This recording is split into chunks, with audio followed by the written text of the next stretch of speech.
Paul wrote letters to leaders in the church. He helps them know how to lead God's people. Church leaders help believers know what is true, and they serve the church. You are listening to Words with a Mad Coach. I am Mad Coach. I am Mad Coach. I like storytelling. Or you didn't perform the way you thought you should have performed, and now you're starting to second guess yourself. I am Mad Coach. I am Mad Coach. I am. What's going on inside your heart? Let's look at it from this perspective, the Mad Coach. I am Coach Sess. You are listening to Words with a Mad Coach. It is now time to beat somebody up or to get beaten up. That's the reality of a fight camp. That's what you go through. That's what you train for. That's what you prepare for day in, day out.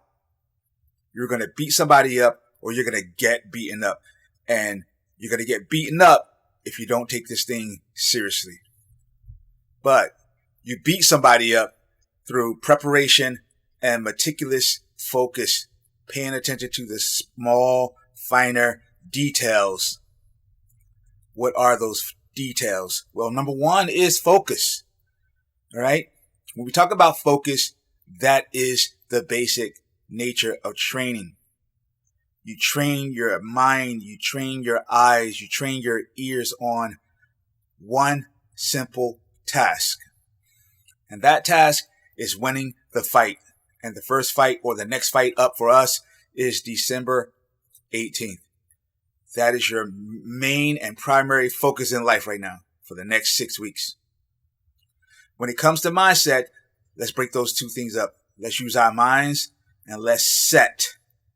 You can't have a ton of distractions. You can't have a bunch of rules. You can't have a bunch of things you want to do. You want to have a focused mind and you want to set your routine. You want to limit your options now. You get better when you limit your options. You can't have too many. You can't have 5 ways you need to pass the guard. You need to really get good at 1 or 2. You can't have 3 or 4 different training partners that you're dependent on. You need the 1 or 2 trustworthy ones that are going to be there for you. Right now, your mindset is about recognizing all the elements in your life that help create a process or a routine. That's what your mindset should be. Everything else needs to go because it's all about direction. You see the fight, you see the path. Follow the path. Anything that pulls you from that path is a distraction. Leave it alone. I'm married. I'm walking down the street to the funky beat. Hot girl comes out. No, she's a distraction. See, your wife is already part of your mindset, part of your routine, part of your focus. You don't need a distraction. All right? You're doing good on your diet. You're cutting weight. KFC offers a special, 50% off. No, you don't need that distraction. It's going to move you backward. One of the best lines I ever heard was a friend of mine who was a preacher. And he said that there's a couple of ways where you don't move with God. And he said, one is when you're not in step with God as God moves forward. And the other one is when God's moving and you're standing still. That's another way of not moving in the right direction. Right now, you want to make sure that you're taking steps forward every day. Every day, not tomorrow, every day. Don't pat yourself on the back because you did something good yesterday. Every day you're taking small steps moving forward in the right direction. That's true focus. Number 2, time.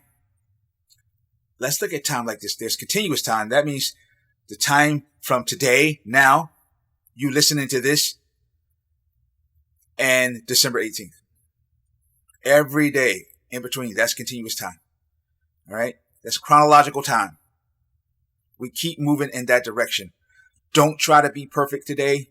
You have plenty of time to get there, but make minor little adjustments every day. But don't just break it down by the days. Break it down by the hour. Break it down by the hour.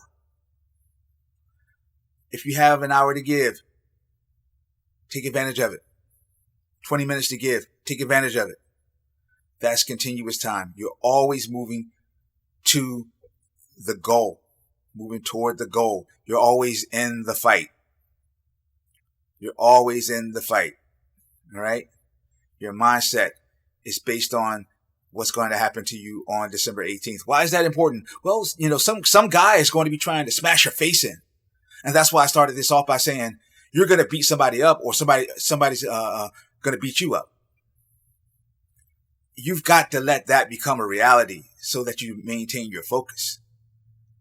And when you're in the gym, time can be broken down into repetitions.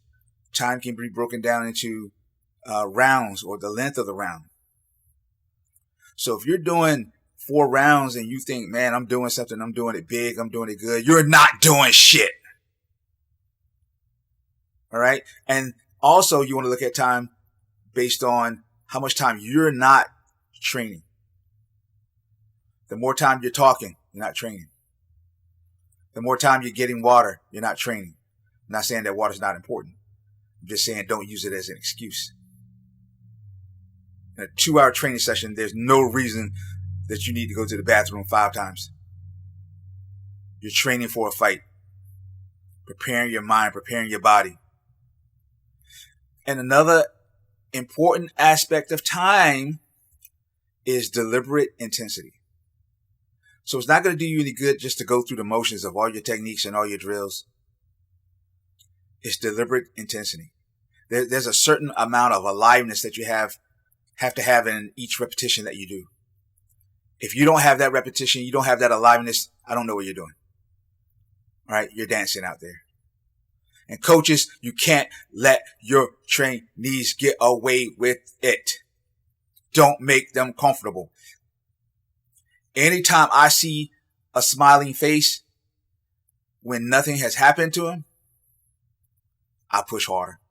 I want smiling faces when guys have gone through the fire, they've walked through hell, and they come out looking like firemen. Those are the guys I want to see smiling. The guys who know that they've actually accomplished something. Not the ones who are willing to just come in, hang out, pat themselves on the back, look like a fighter, call themselves fighters, post stuff up on YouTube, post stuff up on Instagram, TikTok, or whatever. Look the part, but they don't really do the real thing in the gym. You know who the hard workers are. The soft workers don't like to be called out. They don't want you to say, hey, you're not training hard enough, because they think they are. But it's like I told you before. I said this over and over. You cannot judge your performance. You have to measure it. You can clearly measure it. And you're not meeting the standard. You're not measuring it up, so to speak. You have to do more. Fighting in a combat cage, ring, arena means more. Number 3, know your opponent. Know your opponent. What I want you to do is look at your team, evaluate your skills, and be honest. Let's talk about it. When you look at your team, I want you to think, well, if I have a good wrestler to train with, if I have a good boxer to train with, if I've got champions to train with, black belts to train with, maybe my opponent has these same things. That's what I mean when I say know your opponent. If it's happening to you, it's happening to him. All right? You're not living in some type of alternate reality. You're not from Earth 1 taking on someone from Earth 2. You're under the same sun. You deal with the same gravity. All right? So make sure you look at your own team. You look at your daily failings in the gym. Evaluate your skills. Just be honest.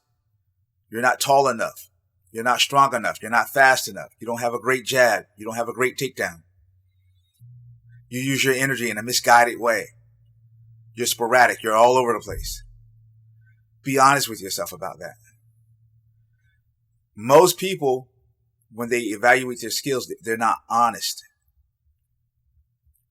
If your weight's not dropping off, be honest about it.